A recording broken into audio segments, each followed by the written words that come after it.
আগামী জাতীয় সংসদ নির্বাচনের সময়ে 60,000 সেনা সদস্য মোতায়েন থাকবে। এছাড়াও নির্বাচনের আগে 1.5 লাখ পুলিশ সদস্যকে সেপ্টেম্বর মাস থেকে প্রশিক্ষণ দেওয়া হবে। সোমবার প্রধান উপদেষ্টা অধ্যাপক মোহাম্মদ ইউনূসের সভাপতিত্বে রাষ্ট্রীয় অতিথি ভবন যমুনায় আইন শৃঙ্খলা পরিস্থিতি এবং আগামী জাতীয় সংসদ নির্বাচনকে কেন্দ্র করে আইন শৃঙ্খলা বাহিনীর প্রস্তুতির বিষয়ে এক পর্যালোচনা সভা অনুষ্ঠিত হয়। সেখানে এসব বিষয়ে বিস্তারিত আলোচনা হয়।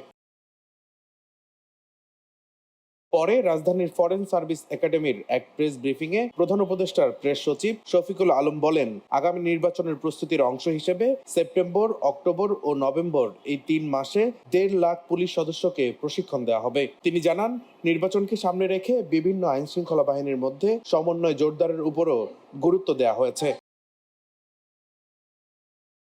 এছাড়া নির্বাচনের সময় 60,000 সেনা সদস্য মোতায়েন থাকবে বলে উল্লেখ করেন প্রেস সচিব। ডেস্ক রিপোর্ট, দৈনিক ডেস্টিনি।